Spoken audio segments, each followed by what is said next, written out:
How to fix Facebook account ownership and control options not showing.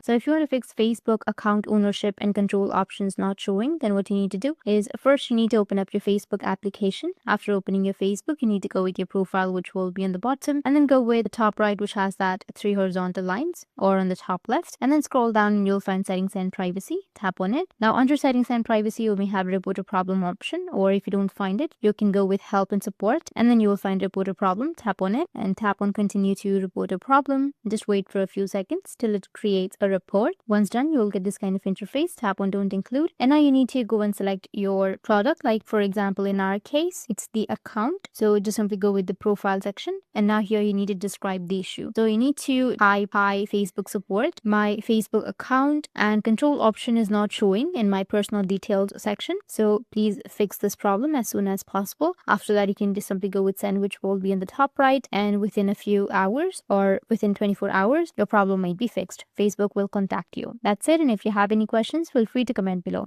Thanks for watching.